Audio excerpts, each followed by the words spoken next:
Stephanie Kabanyana Kanyandekwe.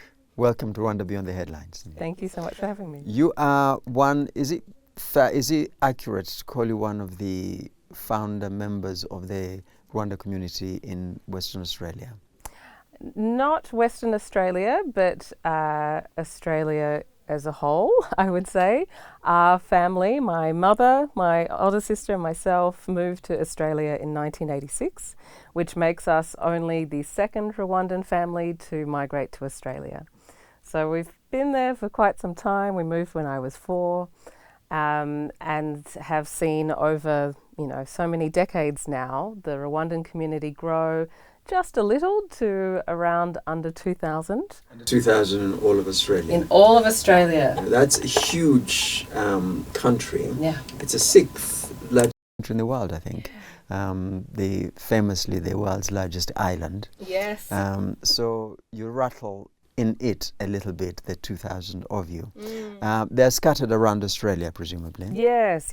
People have moved to different locations for work, for study, for various opportunities. And with such a widespread landmass, and even within the cities, you find that they are quite broadly spread around coastlines. It can be difficult to find ways of even gathering because you're hours away from each other. So on average, if we divide it up, it's maybe 200 to 300 Rwandans per state. There's about 6 states and 2 territories, with the exception of the Northern Territory, which has a population of 1 Rwandan, and that's my mum. Right. So she lives in the far, far north. And some Rwandans have come to live there at various times for studies and then moved on, as it's a smaller place. Generally we'd say about 2,000 across the whole huge nation. We'll talk about that a little bit more. But let's first of all hear about you. You're in the creative industry. Yes. You present a show on Australian television, national television. For those who don't know, Australia is, of course, it's a federation, so people will have their autonomous areas. But the show you present is a national show. It's a national radio show, actually. So I'm on TV sometimes. I work for the Australian Broadcasting Corporation, or the ABC. And so I will appear on TV for various pop-ups, commentary, social, cultural, that kind of thing. But my home show, as we would put it, is called Passenger. It's a travel music show that I've run close to 6 or 7 years now. I research the show, I write the show, I make and produce it and present it by myself. And you started the show because that's what you were doing anyway. It's the sort of areas you do. Absolutely. So my first degree was in music composition, looking at it through a Western classical lens, as that's what I've learnt since I was a kid. But using the structure and the understanding, the analysis of score writing, of music, of form, to look at the classical music from cultures around the world. And one of my big points of advocacy is to get everybody to change their understanding and use of the word classical and realize that's not just dead European dudes. It's not just Western Europe that gets to hold that term classical. In fact, every culture has 3 forms of music. One is the sacred or religious. The other is the secular, weddings, parties, anything, love songs. And the third is the classical, or sometimes we also call it art music. And that might be the music of the courts, the music of the storytellers, of the griot, the important information that you want to last, that's not just for now, but you want to pass that information on to future generations as part of your knowledge building and part of your culture. So if we look at music in those 3 terms, well then absolutely every culture has a classical music. I was just thinking that we're going to have to ask you on again to talk about just that. For sure. So that's my show. Passenger, as in you're my passenger, and I take you to different locations around the world, and we get to understand and learn about culture and people through the art music they make, through their stories that they want you to know. And that's what I've built this last 6 or 7 years. So let's get to your culture. So you become a founder member of the Rwandan community in your area of Australia. Tell us about that, when it started and how it started. Well, moving to Australia in the 80s was a wild time because we came in 86. So that is, for context, if you don't know, 2 years before the bicentenary of Australia. So 1988 is when Australia decides to celebrate 200 years of the colony. Now, for First Nations and Indigenous people, the original custodians and original peoples of Australia, who are Aboriginals. Yes. Anyone who Well, doesn't know. again, that's another term to reframe and change, because depending on which state and territory, you might say Aboriginal, you might say First Nations, you might say Indigenous. The native Australians. You won't say native because that's considered inflammatory. So we say First Nations is best. And up in the north, there's a series of islands called the Torres Strait, or traditionally Zenith Kes. So what's embracive and inclusive is First Nations. First Nations weren't really a part of that bicentenary story in a positive way. In fact, what Australia decided to do is create a reenactment of the first fleet landing in Sydney in Botany Bay and pretending that it was a harmonious conversation between the First Nations people there and Captain Cook. We all know that that's a fabrication. It was a disaster for them, of course. It was a massacre. And so, you know, it's a very strange feeling as a multiracial family. My dad is as white as this dress and English, and my mum is as dark as my hair and Rwandan. So a multiracial family coming into this environment where this country is celebrating essentially their genocide and founding the nation on a genocide. So immediately we're thinking, well, how do we fit into this? And the first place that we moved to was Sydney, was this very location that they were creating the bicentenary around. I will say, sorry to interrupt, we should say just for the purposes of equity, I suppose, that there are those who will deny that it was a genocide. But there are, but I look forward to each and every conversation I have with these people and making sure I correct them. Having then moved in our family story to the Northern Territory, again for the work of both of my parents, that was a blessing that I've only come to really embrace and understand as an adult. As kids, we were like, what is this place? It's very tropical, it's hot, it's humid. It's filled with so many different cultures, and it's tiny and dense, and yet everybody is still eyeing each other off. It was a very strange time to move to Darwin, the capital of the Northern Territory. But what I've come to understand and value so much is that in that location, I got to go to school in schools where 50% of my classroom is First Nations. So I've had the privilege, the absolute luxury and privilege of getting to sit alongside, learn directly from First Nations people of their land that they've been connected to for over 85,000 years. And so as a migrant, this is the most amazing education that anybody can have, and instilled in us as a family a great support.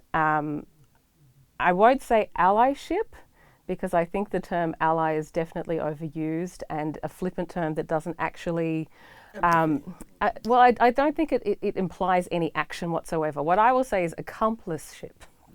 I'm an accomplice to First Nations people. I have skin in the game. I have things to lose. People watching me talk in the way that I do about Australia are absolutely going to come for me, as they do in my inbox every week. But I don't care, because I know the truth. Having worked alongside First Nations people, I know their truth. It is undeniable. All right, let's go back to your Rwandanness, because again, I say that sounds as if it's another subject of interest that we could. It is. Bring you back. But coming as a Rwandan in the Northern Territory, I mean, there were no Rwandans in the Northern Territory. There was only one other family, and we didn't know them. They were in Victoria. They were in a different state. And in those days, there was just no way to really know of each other. This is before the internet age. This is before having a Rwandan consul. You don't have WhatsApp? Well, imagine the days before WhatsApp. I still remember. I'm old enough too. But, you know, we just had no idea that there was another family until much later. And so the most direct connection for our family to home, especially after the split of my parents, pretty soon after we moved to Australia and after we moved to Darwin, so I was raised then from about the age of 5 by my Rwandan mother, is the phone. Now, of course, you can Zoom. Now we can Zoom. Now I can tell you as well, honestly, even up in the mountains where we're from Cyangugu in the Western region, Ruzizi district, it's better internet than half the time I get in Australia, to be honest. So I'm really glad to see so much development in Rwanda that allows people to be better connected. So kids these days, they don't know the struggle that we had when we're in the diaspora like that. They have no idea. I'm getting to the development of the community. So you start the community, you've got one other family, and then what happens? You start... More families start to come in the 90s. We know what also begins in the 90s, which is a great cause for migration, lots of people being put on the various UN lists. At that time in Australia, because of that bicentennial, celebration, for want of a better term, in 1988, it also marked a way of Australia saying, we are all multicultural, we're all here, we're all migrants, but we're making this great country. And so when you start to have various difficulties around the world, it's not just Rwanda, but there was a lot going on, say, in former Yugoslavia at the same time, then there starts to be a call on this country to say, well, can you take some people? Because you're embracing the multiculturalism. You've just had this massive celebration to say that Australia is stronger because of all of these cultures working together. How about some more? And so then people start to come in various ways. In the 90s, when it's a little bit more of a flexible time, I will say it has drastically changed now, and it's very difficult for Rwandans to come to Australia, as far as I can tell from the various anecdotes and stories that I hear. So we'll come to it a little bit later, but different types of Rwandans with different ideas arrive in Australia. Not all of them who are fleeing conflict. Some of them are fugitives, but we can come back to that a little bit later. So you've got this mix of people. How do you go about starting a community then? Well, in the Northern Territory, we just didn't start a community because no one really moved to the Northern Territory. It's the smallest population of any of the states and territories, even though it's quite long and very spread out. In terms of the capital city, there's not much opportunity unless you're in something very specific like Southeast Asian business studies or tropical sciences, things like that. Mining, if you're interested in mining, there's a lot of mining in the Northern Territory. So you have to be in those fields to be attracted there. And by and large, a lot of the Rwandans who are moving to Australia weren't necessarily in those fields. So therefore, they were moving to other places like Queensland or New South Wales or Victoria, these other states and territories. And also, you move where you're allotted. If you are coming to the country as a migrant on a humanitarian visa, or you're coming on a skilled worker visa, there's so many Rwandans who have come with qualifications ready to work, then the government says, sure, but your first couple of years will be in this regional area because we need to develop that economy. So there's not always been choice of where Rwandans have landed. You've just had to go where you're allotted. And then over time, you work your way through to working out what's best for yourself and your family. All right. So essentially, you created the community where there were people. You didn't create the community necessarily where you were, but you went and created a community where there were people, more of them. I would say I don't even think we get to have ownership in us creating it per se, but I know that people like my mum have been really keen to connect people whenever she found out about people. I think that's very natural in the Rwandan way. If you know someone, you want to connect them. You ask, do you know so-and-so? They're doing this, their child is doing this. So there starts to be those natural community conversations. And as soon as people know that also you're multilingual, in the case of my mum, she was a translator, so she speaks Kinyarwanda and French and English all perfectly to a national level that allows her to be a translator. Okay, So she starts to connect with people because she's in that industry, and that's helpful. And so she starts to learn, okay, well, there's lots of people around Australia, they're just being placed there for various reasons. So you so you essentially do have I mean, it's quite an old community, really, because if you started in Well, the first family 90s. moved in the 70s, and then we came in the 80s, and then a lot more families came from the 90s onwards. Right. Let's jump forward to Kwibuka 30. You've had various... actually, before we do that, let's talk about the various activities during various Kwibuka after 1994. Well, 1994 and coming back to Australia... For anybody who doesn't know, of course, Kwibuka is a remembrance to remember. Yeah. Yes, the remembrance of the 1994 genocide against the Tutsi. Yes. 1994 for us, and I can only speak really from my perspective and our family's perspective, was quite unique in that my mother and I travelled to Rwanda in 1994. We went in December. There's rebuilding, there's healing, and it continues, of course. It continues, of and course. In December 1994 was still very much steel. It's still really, really fresh, yeah. and really difficult. And our grandmother, who had gone through huge trauma, essentially calls and says, I'm going. If you want to see me, come. This is my namesake. I am Kavanyana because of her. And so Mum says, do you want to come with me? She gave it to me as a choice. She didn't enforce it. We sat, we had long conversations about it. And I'd already understood quite a lot because our phone in that time, in the 90s, between 1990 and 1994, it just rang more and more and more as we were getting all of the updates of what was happening.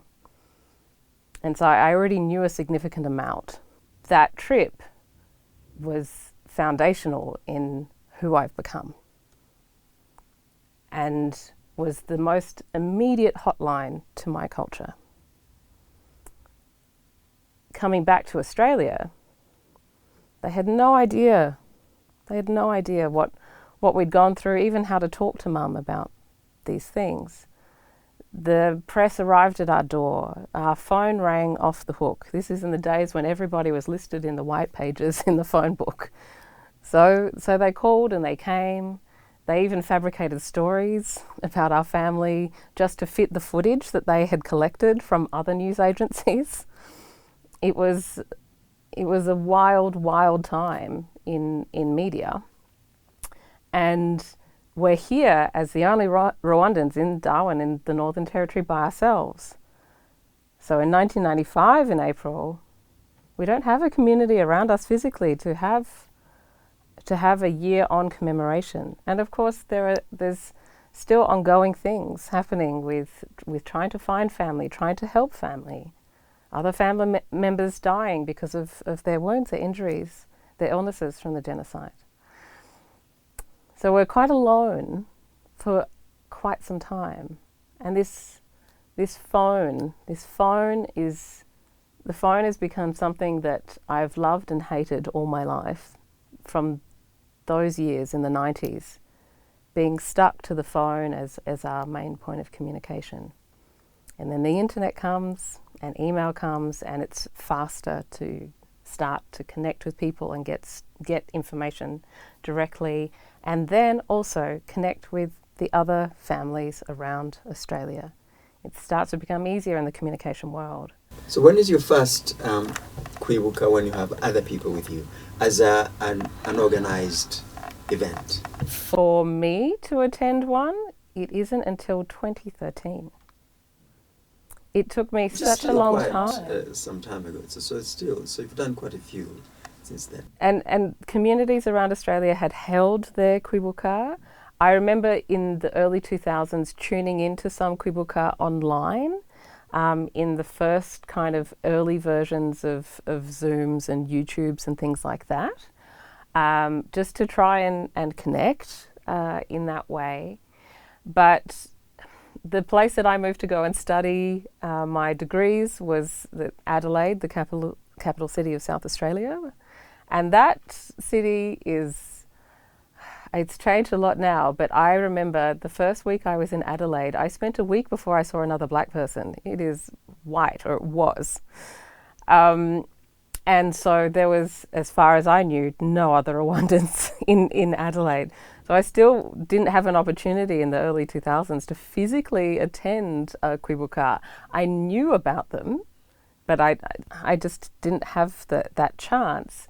And then when I moved to Melbourne, the capital city of Victoria, for work and to be closer to family, my sister moved to Melbourne. And my dad was in Melbourne with his new family. So I then moved to Melbourne, and I start to see some familiar faces on the train, on the tram, walking past in the mall. And Rwandans, I feel like we can be a magnet for each other. We can tell. And suddenly someone comes up to me and says, "Are you Rwandan?" They pick me out, which gave me so much heart. I said, "Yes, I am." And they said, "You have to meet the community." And I went, "There's a community? And great. I've known of you, but I haven't known how to connect with you." And so they said, "Well, you're just in time because we're going to have our Kwibuka." So the first time this is 2013. Yeah, the first time I physically meet more than one Rwandan in place gathering in Australia is at a Kwibuka. And so I go and I meet like 100 people at once. And obviously it's a hard time. We are here to commemorate our lost family and the atrocities that we've endured. But it's also, as I think we've seen as Kwibuka have developed around the world, and it is a time of great bonding. Pulling together. All right, so we're getting the impression now, because obviously it's a vast area, as we've said, and you find some people here, you find some people there, and you build it up slowly to a time. Let's now jump on to the Kwibuka 30, where you have organized now another community, which essentially, of which you're a founder member. Tell us about that. So in this Kwibuka 30 year, there are two major events that happen on polar opposite sides of Australia. The first is on April 7th, so the start of the Kwibuka period. We have the first national Kwibuka in Australia. So Rwandans came from all across Australia to the nation's capital, is a place called Canberra in the Australian Capital Territory. And that's far on the eastern side of Australia. And we hold this Kwibuka in Australian Parliament House. There are many points of significance for this, that we as a community can gather in a government space that officially recognises us, that I'm not sure if people would know, but Australia has been part of the UN and has indeed been part of the Security Council, so has agreed with and endorsed the official terminology of the 1994 genocide against the Tutsi. That's always how it's referred to in any government terms in Australia. And the Federal Minister for Foreign Affairs, the Honourable Senator Penny Wong, releases a federal statement, which is an international statement to say, we as the Australian people, we acknowledge what has happened, and we believe that these types of commemorations are so important for people. And so we hold this whole day, this Kwibuka that starts with a walk to remember, and you can see people with huge banners from each of the states walking up from old Parliament House, the original one in Canberra, to the new Parliament House. The TV cameras come, there's some press coverage from the ABC about it, from my workplace, and we go and we hold this kwibuka for hours. We hear genocide survivor testimonies. We hear from a panel of genocide survivors in conversation with the discussion of what happens over this 30 years, how everything has developed. We hear messages of hope from children. We see photos of our lost ones. And we also importantly and powerfully hear from the High Commissioner of Rwanda to Australia, and also the Surgeon General, who was part of the Australian Medical Corps, who were some of the first foreigners to actually come into Rwanda in that time of trying to create assistance. And he talks about his experiences and also the developments that he's seen over time as well. So we have this kwibuka it's really like a forum of discussion that is recorded, it's online, it's shared. It's an official. It's a really official, presentation of information and ideas and experience from lots of different perspectives, lots of generations, and people who have either been genocide survivors or are second, even third generation genocide connected, and those who have been in the diaspora as well. Then, just recently, on Saturday the 11th of May, the Rwandan Community Abroad Association in Perth, which is the capital of Western Australia, so the polar opposite end, unveil the first kwibuka memorial. That's a physical memorial, not only in Australia, but in the entire Asia-Pacific region. This is a project that they've been, creating and engaging in for a number of years now. They had the idea many years ago. But in Australia, we have to work out how this is possible. You have to apply to your local government agency, your local government council, to say, this is our idea. Where can we have a space? Where can we physically do this? You can't just go and make something. You need permissions to work on land. And also the idea was that this isn't something that we want to hide away in some community centre. We want this memorial to be out in the open, in public space. You want it to be a focal point of some kind. It has to be a focal point. You can't hide these things away. That would defeat the purpose.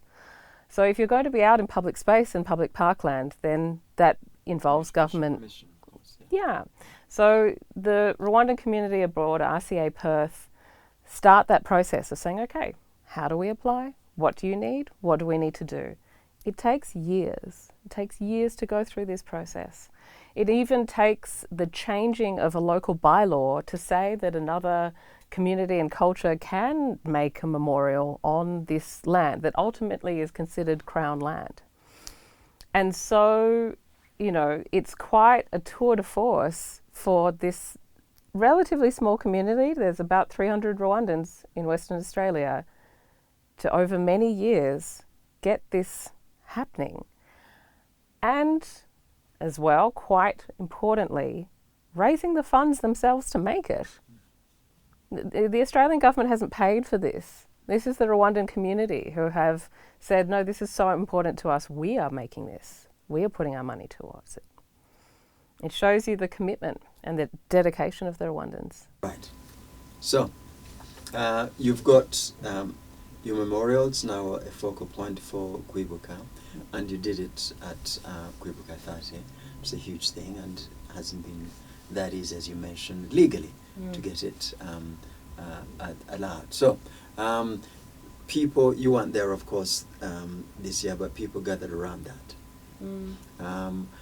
Tell us the inauguration of this memorial that has taken so much effort to get through. Tell us about that. So a few hundred Rwandans arrive in this beautiful park space. That's the Stirling Civic Gardens. So it's in the council district of the city of Stirling. His Worship, Mayor of City of Stirling, Mark Irwin, comes to unveil, as does the High Commissioner of Rwanda to Australia, Singapore and New Zealand. He has quite an area across the Asia Pacific. Jean de Dieu Uwihanganye. And apologies, I'm not a Kinyarwandan speaker, and I know that I don't pronounce words always Very well. pronounced, yes.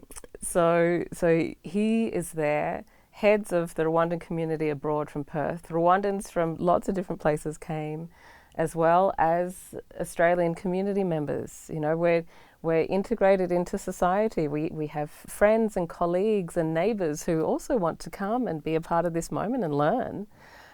We had friends from different African communities. I think one of the representatives of Kenya was there and came and took some beautiful photographs and talked about what it meant for her to participate and understand. There's quite a lot of press and coverage. There's some beautiful photos of this physical memorial that stands very tall. It's black and shiny, and it's in the shape of the Kwibuka flame, which I think everyone would recognise. And even inset within it is the Kwibuka flame that says, "Remember, unite, renew." It has a message to say that this is a Kwibuka memorial commemorating the 1994 genocide against the Tutsi. And also, part of this memorial is to say never again to genocides anywhere in the world. So it's an open hand in a way. It's a moment of dialogue and reach out to say that these types of actions require education and they require everybody to work together, and you can't do that in isolation. You certainly cannot do that when you're in the diaspora and such a small community away from your people.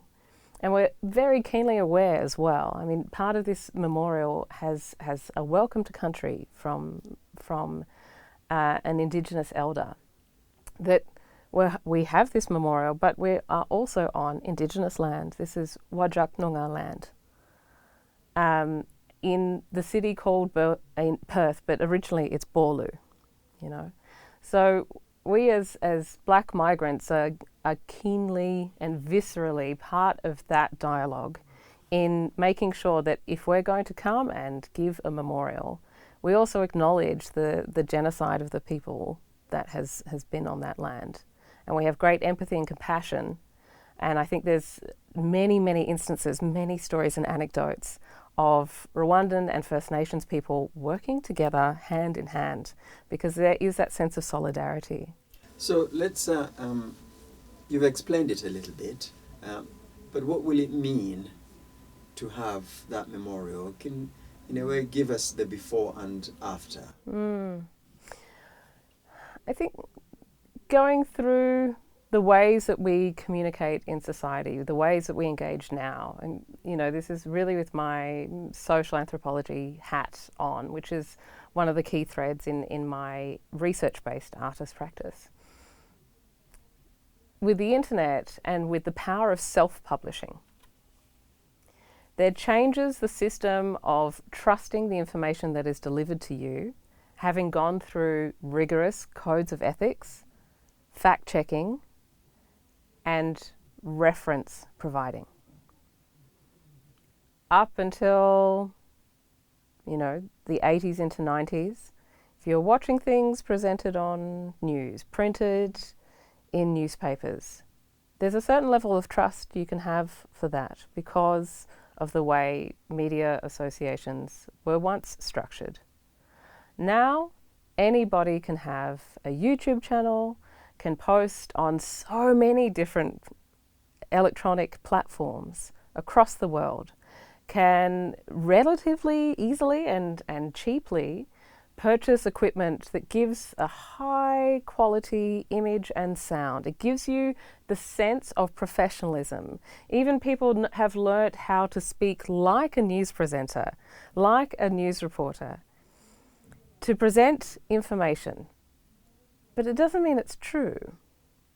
And we've seen this time and time again. I mean, the TikTok nation is quite a wild time as well. So, what is really important about having a physical memorial is these things are not just created overnight and out of fabricated information. So it helps really to tell the story as it is, rather than all the propaganda about it. And actually, it takes us nicely into my next question. Let's first of all draw a line in that after 1994, after July 1994, after Kwibohora, which is the next after Kwibuka, the liberation of the nation, since then, no Rwandan is or should be a refugee. They're either fugitives or they choose to go and live elsewhere, which is absolutely their right. 2024 is an important year in many ways. It's Kwibuka 30 years of remembrance of 1994 genocide against Tutsi. It will also be 30 years of Kwibohora, liberation, and also an election year. Now, the Rwandans in the diaspora, you'll be voting earlier than I think Rwandans in Rwanda. Well, at this point in time, I have to say, Vincent, I actually don't know how I can vote in Australia. I'm yet to vote in Australia. Normally, the High Commissioner organizes a way that Rwandans can vote around the world. Perhaps So he I'm has, sure and that's- I've not caught the memo, but Right. to be honest, I have to say openly, in truth, I have not had the opportunity to vote, even though I do have my Indangamuntu and I have the qualification to vote. I don't know how that's happened so far in Australia. I think as well there's definitely some legal processes that countries have to talk about in how they can hold elections, whether is that an an electronic submission, is that a paper ballot submission that then gets sealed and posted. I think different countries do this in various ways. I do not know, but it is an excellent question, and it's one that I've started to ask as well. I But don't that's, know you go how and- that you go and happens, have but you yeah. you can go and speak to the High Commissioner and say, how do we do this? Yeah. Good. In that case, then, Stephanie Kabanyana, thank you very much indeed for coming on One to Be on the Headlines. Stephanie Kabanyana Kanyandekwe. Stephanie Kabanyana Kanyandekwe, thank you very much indeed for coming on One to Be on the Headlines. Thank you for the conversation. Thank you.